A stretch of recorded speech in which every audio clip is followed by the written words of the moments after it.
भगवान विश्वकर्मा महाराज की जो बोले सो निहाल। आज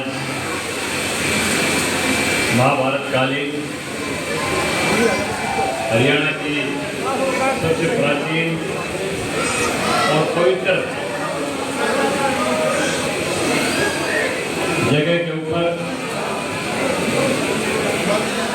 मुझे आप सब लोगों के दर्शन करने का मौका मिला। मैं अपना सौभाग्य समझता हूँ। होगल भाई शहर में जाओ, मैं इसीलिए बीच में आया हूँ कि ताकि सबको दिख पाए, क्योंकि उड़ाना तो हम सारे कोण में ला रखे थे, बीच में तो हम अभी आए।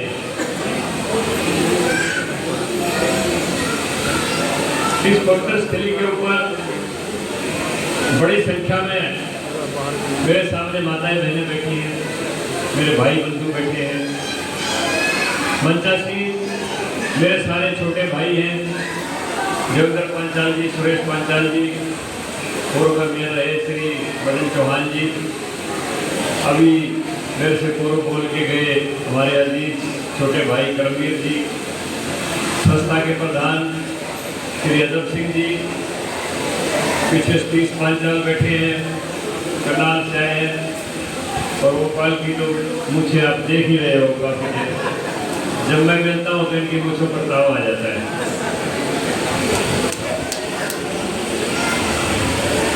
तो सभी मंचासी मेरे साथी, सामने उपस्थित भाइयों बहनों, मेरा सौभाग्य है कि मैं पहली बार हरियाणा की सबसे प्राचीन और पवित्र स्थली के ऊपर आप लोगों के दर्शन कर रहा हूं। और मैं कहीं ना कहीं आप लोगों से नाराज भी हूं। 5.5 साल मुझे राज्यसभा में हो गए, 4 साल मैं हरियाणा सरकार में मनोहर लाल जी के साल के अंदर ओबीसी का कॉर्पोरेशन का चेयरमैन रहा। कभी मनोहर लाल जी ने मैंने जितनी भी मांग की कभी इनकार नहीं किया, न कभी नायब सिंह सैनी जी ने इनकार किया। और पिछले 5.5 साल से तो चाबी मेरे हाथ में। आप लोग अगर 5 बार बुलाते तो अब तक 55 लाख रुपए में दे दें, लेकिन अब आखिरी वर्ष चल रहा है, वो जरा जरा बाकी रह जाए, जैसे पानी का आखिरी बार आ जाए तो जरा बाकी रह जाता है, जरा जरा बाकी रह जाए। लेकिन फिर भी चाहे मुख्यमंत्री जी के कोटे से, कुछ अपने कोटे से, मैं ये कहता हूँ कि धर्मशाला का निर्माण कार्य नहीं रुकेगा, ये चलता है।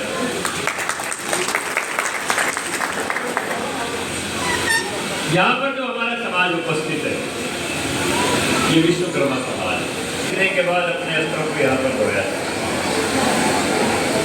इतिहास में यह भी आता है कि 10वें गुरु गोविंद सिंह जी ने भी अपने अस्त्र यहाँ पर धोए,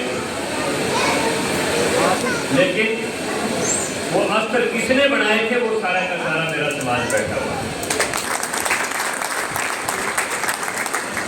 धोए किसी ने हो, लेकिन बनाए हमने।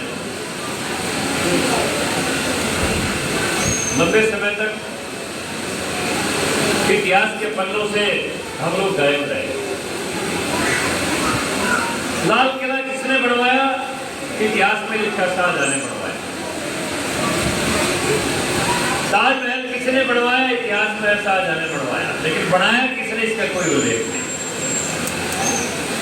ये तो पहली बार जब राम मंदिर की नींव रखी गई, आप याद करिए, अखबारों की कटिंग उठा के देखिए, वीडियो क्लिप निकाल के देखिए, तमाम टेलीविजन में राम मंदिर के शिल्पकार, राम मंदिर के डिजाइन करता भाई चंद्रकांत सोमपुरा सुथार को सहपत्नी प्रधानमंत्री ने सामने बैठा के पूजा करवाई, ताकि दुनिया को पता चले कि राम मंदिर बनाया किसने, बनवाया किसने, इसकी कोई वो नहीं, लेकिन दुनिया को पता चले ये बनाया किसने। आपने एक देखा होगा तमाम टेलीविजन के ऊपर नजारा, प्रधानमंत्री जी वाराणसी से चुनाव लड़ते हैं, जिसको हम काशी नगरी बोलते हैं। मैं कई बार गया हूँ। पहले काशी विश्वनाथ मंदिर और गंगा के बीच में बहुत छोटे छोटे मंदिर थे, अवैध कब्जे। प्रधानमंत्री जी ने सबको उचित मुआवजा देके और इतना शानदार काशी कॉरिडोर बनवा दिया कि मंदिर के प्रांगण में खड़े होकर गंगा के दर्शन किए जा सकते हैं। लेकिन आपने एक नजारा और देखा होगा, जिस दिन प्रधानमंत्री जी काशी कॉरिडोर का उद्घाटन करने के लिए गए, पहले उस कॉरिडोर का निर्माण करने वाले तमाम शिल्पकारों को बराबर कुर्सियों के ऊपर बैठा के प्रधानमंत्री ने सबसे पहले उनके चरण धोए, बाद में उसका उद्घाटन किया। देखा आपने, सबने होगा, मटोल मत याद दिलवा रहा। ये होता है शिल्पकार का सम्मान।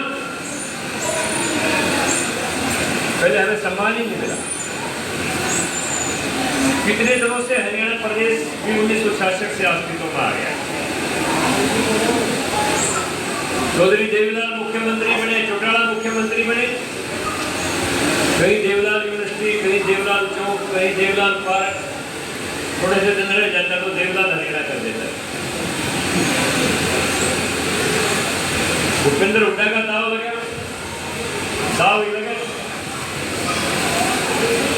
जाएंगे चीन में रणवीर सिंह हुड्डा यूनिवर्सिटी, रोहतक पीजीआई में जाएंगे रणवीर सिंह हुड्डा ओपीडी, बॉलीवुड में की तरफ निकलेंगे तो रणवीर सिंह हुड्डा इंडस्ट्रियल पार्क। ये विश्वकर्मा जो पढ़ाने वाले ये याद नहीं आएंगे। पहली बार 2014 में जब मुख्यमंत्री मनोहर लाल जी बने, पलवल के अंदर दुधौला गांव में 400 एकड़ जमीन में 4000 करोड़ की लागत से विश्वकर्मा कौशल विश्वविद्यालय की स्थापना।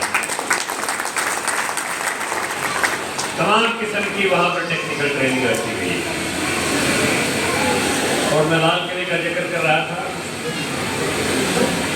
शाहजहां के बाद बहादुर शाह जफर तक मुगलों ने लाल किले के से राज चलाया। उसके बाद अंग्रेजों ने राज चलाया लाल किले से। और 1947 के बाद हिंदुस्तान के कितने प्रधानमंत्रियों ने लाल किले की प्राचीर से राष्ट्र को संबोधित किया। लेकिन 2023 में पहली बार हमारे प्रधानमंत्री नरेंद्र भाई मोदी जी ने लाल किले की प्राचीर से 13,000 करोड़ की पीएम विश्वकर्मा योजना की घोषणा की। वरना विश्वकर्मा कोई जानता ही नहीं। हम तो मानते हैं, दुनिया मानती है, लेकिन इतिहास में कोई जानता नहीं। हम तो उनके आराध्य देव को मानते हैं, अपने आराध्य देव को। हम तो विश्वकर्मा पुराण भी पढ़ते हैं, उनकी सब कुछ पढ़ते हैं, लेकिन इतिहास में मान्यता नहीं। अभी मेरे सामने चर्चा हो रही थी, अभी मंच से संबोधित करने वाले एक भाई कह रहे थे राजनीतिक भागीदारी के लिए वो संन्यास लेके परिक्रमा करेंगे। भाई हमने तो 1975 में संन्यास लिया, उस दिन से घर देखा ही नहीं। तभी तो राज्यसभा तक आए, वरना मेरा बाप थोड़ा बहुत पॉलिटिशियन, ना को खानदान में पॉलिटिशियन। कितने चुनाव लड़े, हारे, कितने नुकसान सहे, कितनी यातनाएं सही, वो मैं जानता। उनका इतिहास लिखे तो 1000 पन्नों में भी वो समाप्त नहीं होगा। लेकिन मैं एक बात कह देता हूं, आप छोड़िए 5% आरक्षण की बात, 8% आरक्षण की बात, 16% आरक्षण की बात आप छोड़िए। हिंदुस्तान के दलित और पिछड़े वर्ग के लोग जिस दिन इकट्ठा होकर किसी भी उम्मीदवार के पक्ष में बात जो वोट डाल देंगे, सारा का सारा हिंदुस्तान उनके लिए आरक्षक है। कोई हरा नहीं सकता। मैंने तजर्बे किए। चौधरी वीरेंद्र सिंह तोमर का गांव जो पहले हमारी पार्टी में आया था, 6 साल खा के फिर वापस चला गया। उसने एक बयान दे दिया कि मैं चाहता हूं दिल्ली की हर कोठी के ऊपर मेरे समाज के लोगों की नेम प्लेट लगे। मेरा पीए भी डूबल का गांव का रहने वाला है। मैं चलेगा मनीष, कोई लड़का है तो सरपंच का चुनाव लड़ ले। बोला बाबू जी हमारे गांव में तो बैकवर्ड की रिजर्व नहीं है, हमारी तो ओपन सीट है। कोई बात नहीं, रिजर्व बना देंगे। मेरा चाचा का लड़का आया था, तो मानो लड़ देगा।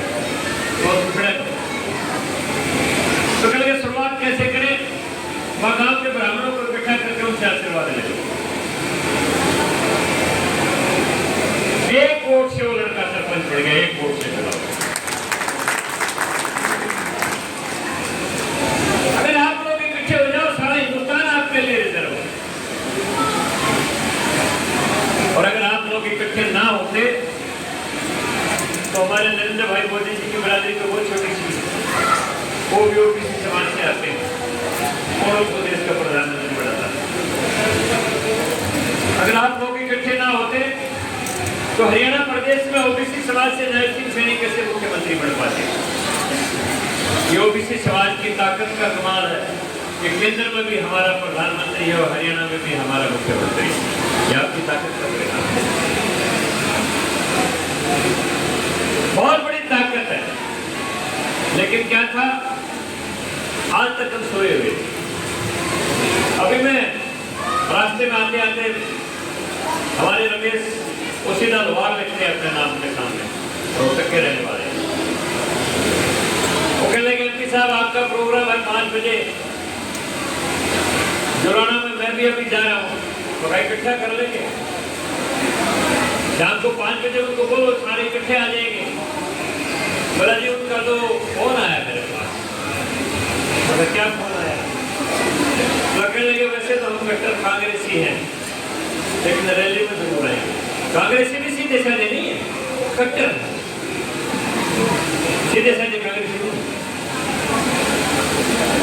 अभी से ये पूछो घोड़े आदमियों से, अरे कांग्रेस ने हमें दिया क्या? मैं आपको इतिहास की बात बताता हूं, मैंने थोड़ी सी, आप थोड़ा सा चुप हो। ये देश सोने की चिड़िया था। विदेश में सोना कमाया किसने था? मैं थोड़ा सा इतिहास की तरफ ले जाना चाहता। मैंने जब होश संभाला, देश की आबादी कुल 50 करोड़ और 1947 में जब अंग्रेज देश को छोड़ के गए तो केवल मात्र आबादी देश की 40 करोड़। 50 करोड़ में तो मैंने होश संभाल के देखी, आज 150 करोड़ के लगे। उस समय भी मुझे याद है, खेती में खाने के लिए अनाज पैदा नहीं होता। ऑस्ट्रेलिया से, अमेरिका से भी वो मंगाए जाते हैं। 3-3 अकाल इकट्ठे पड़ते। फिर देश सोने की चिड़िया कैसे था? खेती के कारण तो साहूकार था नहीं। औरंगजेब के जमाने में, मैं इतिहास की बात बताता हूँ आपको, विश्व व्यापार में हिंदुस्तान की 33% भागीदारी। अरे कोई नहीं, बारिश है, थोड़ा थोड़ा ही कोई बात नहीं। और व्यापार में क्या चीज जाती थी विदेशों में? दक्षिण भारत का मसाला। आज भी केरला की साइड में जाओगे आप, वहां के लोग खेती करते हैं, सौंफ, इलायची, लौंग, दालचीनी, ये इन चीजों का वो खेती करते हैं, जीरा वगैरह। और 1 एकड़ में कम से कम 8 से 10 लाख रुपए की आमदनी हो जाती है। पूरे दक्षिण भारत से आज भी विश्व के अंदर मसाला एक्सपोर्ट होता है। और पूरा उत्तरी भारत, जिसमें पूरा पंजाब आ गया और पूरा राजस्थान भी आ गया। पंजाब इसलिए कह रहा हूं कि कभी हरियाणा भी पंजाब का हिस्सा है। पूरे उत्तरी भारत का शिल्पकार, चाहे वो सुथार है, चाहे दीवान है, चाहे रामगढ़िया है, चाहे पांचाल है, चाहे जांगड़ा है, चाहे सुनार है, चाहे कुंभकार है, तमाम इन कारों की बनाई हुई चीजें, तमाम शिल्प कलाएं पूरी दुनिया के अंदर एक्सपोर्ट होती है। और बंगाल का कपड़ा उद्योग, ज्वाल ढाका पश्चिमी बंगाल में, पूर्वी पाकिस्तान के अंदर चला गया, अब तो बांग्लादेश हो गया।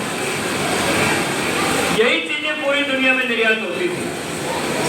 लेकिन अंग्रेज जिस समय इस देश को छोड़ के गए तो विश्व व्यापार में हिंदुस्तान की भागीदारी केवल मात्र 1.4% बची।